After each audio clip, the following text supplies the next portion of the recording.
If you're sitting in the United States or Europe right now, you've probably never used a Chinese app. But the reality is, if you want to know how the internet will develop, China, the land once known for its cheap ripoffs, has actually become a guide to the future. You know, the internet is the internet. But for China, the internet is more like an intranet. It's largely walled off from the Western world by this incredibly complex system of filters and blocks that we call the Great Firewall.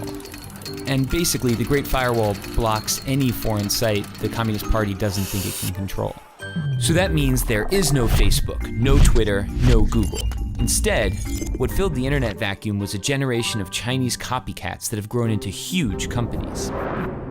So for Google, you had Baidu. For YouTube, you had Youku. For Twitter, you had Sina Weibo, and the list goes on and on. It's almost as if the Chinese internet is a lagoon as an aside to the greater ocean of the internet. And in that lagoon, there are these swamp monster apps that bear some resemblance to the creatures in the ocean, but are mutated in some ways because they evolved in a different kind of environment. But things have started to shift in the sense that before, no one outside of the lagoon really cared about the swamp monsters. But now all of a sudden, some of the features they've developed are so amazing that Western apps are trying to copy them. And the greatest example of this is WeChat.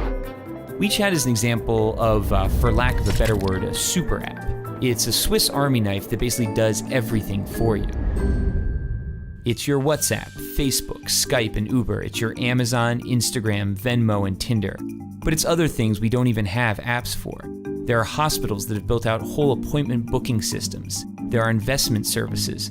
There are even heat maps that show how crowded a place is, be it your favorite shopping mall or a popular tourist site. The list of services goes on basically forever. But it's not the variety of things you can do on WeChat that makes it so powerful. It's the fact that they're all in one app. So why does that matter?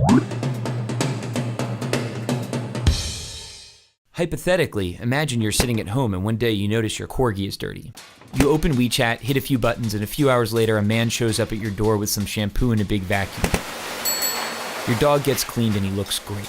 You take a photo, you share it with your friends, and tag the dog cleaning business. You haven't left the app. Your friend who likes Hello Kitty and works a boring office job is slacking off at work and looking at WeChat.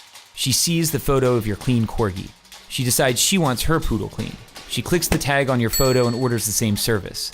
Within seconds, the man with the big vacuum is on his way to her house. She pays him, and he's happy because he got paid instantly on WeChat. She starts chatting with you to thank you. Neither of you have left the app. While chatting, she tells you about a new hip noodle joint. She says, you have to come. It's a schlep, but you accept. She orders food while still at her desk. You order a taxi. She pays for the food. On the way to her house, the man with the big vacuum invests the money he earned from both of you into a wealth management product that's probably a little too risky. Neither of you nor the man with the big vacuum have left the app. Both of you arrive and the app tells the kitchen you're there. Your WeChat profile photo pops up on the wall. It's an old photo from the year you had that weird part in your hair. Of course she makes a comment.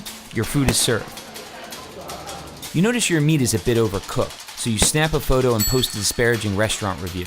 You're already on your phone and you remember you still owe your friend money because she paid. You transfer her money. Neither of you, the man with the big vacuum, nor the restaurant have left the app. At the restaurant, there are no menus, there are no waiters, there is no cashier. There is only WeChat. By rolling so many functions into one single app, it's altered the concept of virality. It's no longer just videos or images or tweets that can go viral. It's a dog washer, noodles, all sorts of companies and products that get the push of a social network.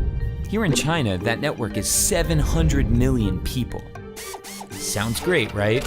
Well, it is, but using a single app to find a date, schedule an oil change, or notarize a document also enables WeChat to collect a staggering volume of personal data.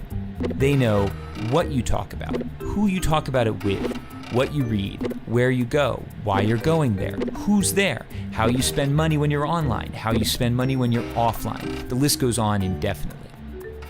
For advertisers, this is a miracle. It's the combined data of Facebook, Amazon, Google, and PayPal, all in one place. The problem is, all of the data is information Chinese companies are forced to share with the Chinese government, which has a long record of human rights violations and isn't exactly shy about stalking its citizens. So if you're not in China, why does this matter? It matters because we're starting to see a number of Western tech companies attempt to replicate super apps like WeChat. For the companies, it's incredibly powerful, and for you and me, it's a convenient and even transformative technology. But of course, it could also be problematic. Concentrating so much data in so few hands could lay the groundwork for an Orwellian world where companies and governments can track every single movement you make.